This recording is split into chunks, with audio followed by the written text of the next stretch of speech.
Welcome back, everyone, to some Red, White, and Swole. It is your boy, Papa Swolio, America, baby. Thank you for being here. We got some good breaking news, so make sure you drop a comment down below. Hit that subscribe button to follow the Daily Swole everywhere. I got my Swole privilege gear on. Yeah, we got that Swole privilege here on the Red, White, and Swole. Where better? Right here on the Daily Swole. Hit that subscribe button, and you can check out Swolenormous Apparel for more. Done with the plugs, but a lot of you are going to be like, oh my God, you're wearing a shirt. Why are you wearing a shirt, bro? Well, that's why. I only wear a shirt when I'm wearing Swolenormous Apparel, and there's nothing between me and the nips. Anyway, this beautiful mug is your boy, Jake Paul. Now, the reason why this is something of our attention is because his place was raided by the FBI. Now, this is a big deal because he's been accused. Well, we'll talk about it. We'll read through this a little bit. So his FBI raid, this is from the LA Times, FBI raid at Jake Paul's Calabasas mansion tied to the disturbance at shopping mall looting. So this is kind of related to stuff that he's already been under fire for recently. A SWAT team was on hand Wednesday as the FBI served a search warrant at the Calabasas mansion of controversial YouTube influencer Jake Paul. Sources confirmed to the Times. The FBI said the raid was tied to an incident in May in which Paul allegedly was involved in some kind of disturbance at an Arizona shopping mall. Search warrants were also served in Nevada and Arizona. And this is a quote. The FBI is executing a federal search warrant at a residence in Calabasas in connection with an ongoing investigation, and the affidavit in support of the search warrant has been sealed by a judge, and I am therefore prohibited from commenting as to the nature of the investigation. No arrests are planned, an FBI representative in a statement. So they weren't planning any arrests as of the time of me dropping this video. And they're saying that this is related to this riot that he was filming. And I believe it was YouTube videos. He's filming. This guy has been really, and this is what's been kind of been talked about, because obviously his brother Logan Paul was really the subject, because they both came to fame around the time of Vine back in like the early 2010s, right? I think that was right when Vine was at its peak. They jumped on that and they blew up, and then they jumped over to Instagram, and then the rest is history.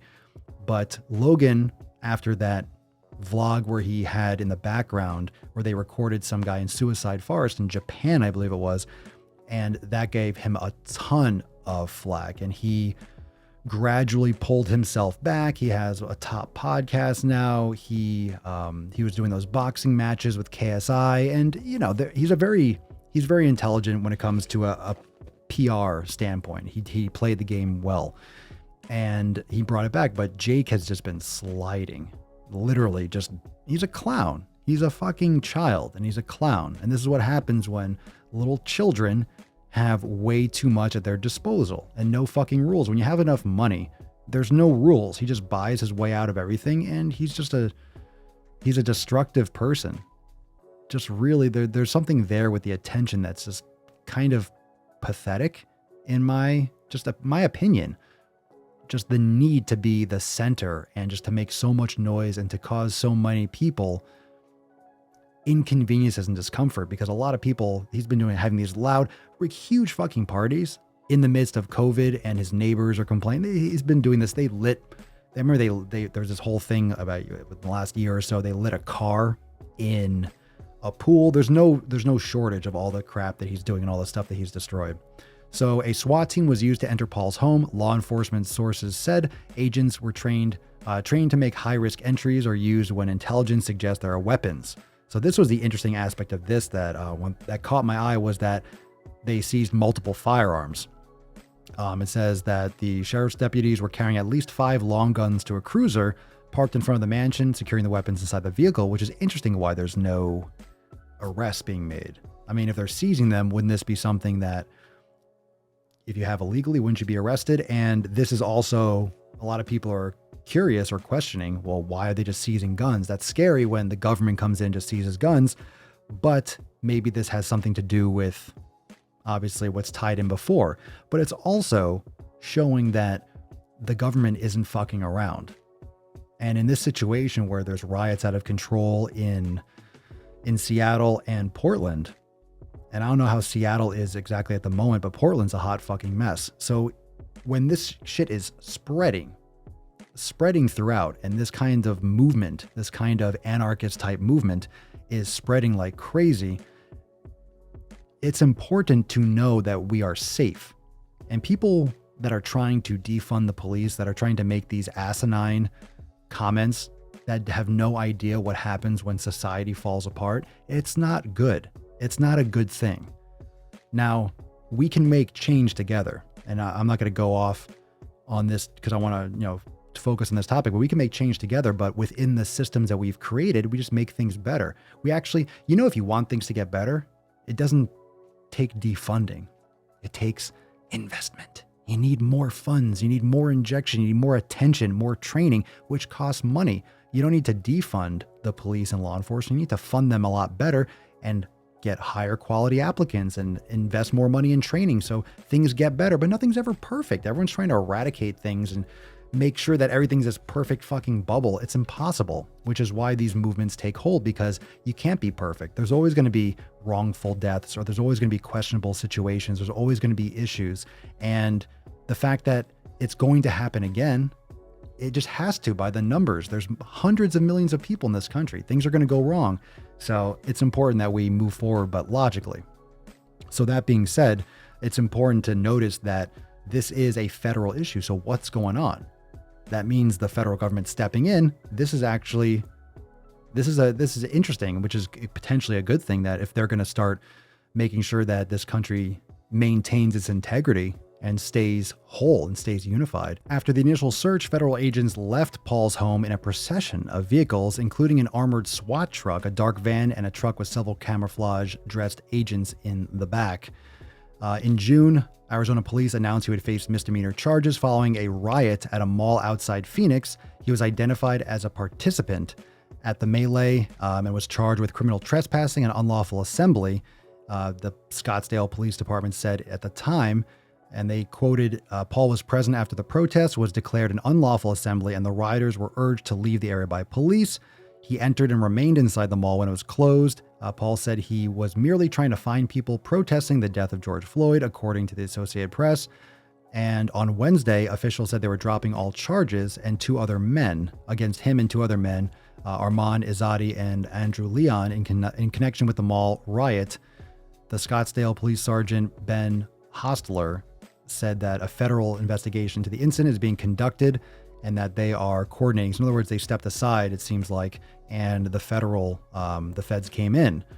So the riot led to burglaries and theft, obviously. And of course, Paul's fucking recording himself and documenting it. It's terrible.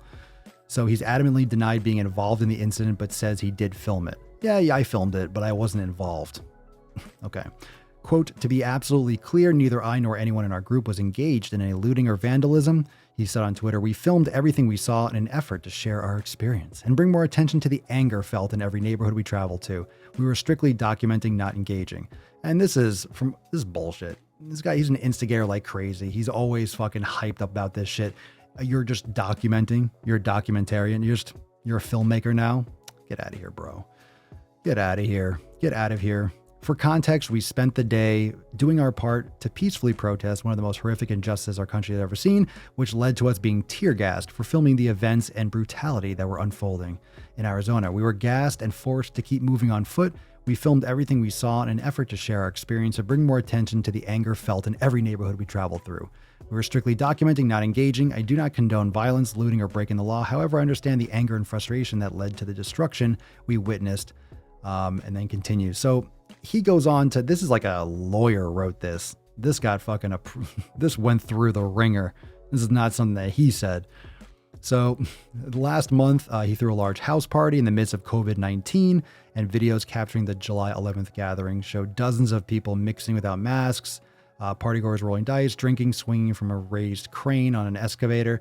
It was a huge thing. So they were people in his neighborhood. He's just been terrorizing his neighborhood, literally terrorizing his neighborhood. So this is nothing new in the land of the Pauls and the brothers. This is just like, but Jake is that next level. And I think, look, I mean, if we're looking at it from like a psychological standpoint, It's obviously something like maybe under the shadow of Big Brother, and he's trying to make his name always the quote lesser Paul or the smaller Paul, the younger Paul.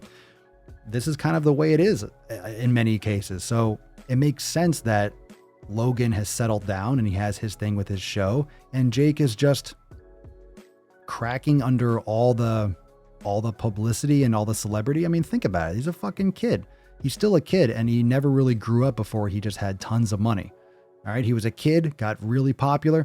Obviously, him and his brother know the social media game. They're good at it. They know how to leverage attention and hate and this, but he's self-destructing, and it's just getting worse. And when you're an adult, even though a young adult, it's like, what do you do? What do you do? When someone has a lot of money, what do you do? What do you do? So it kind of raises the question. You could all drop a comment down below what you think. Why would the Fed step in, remove the guns, not arrest anyone?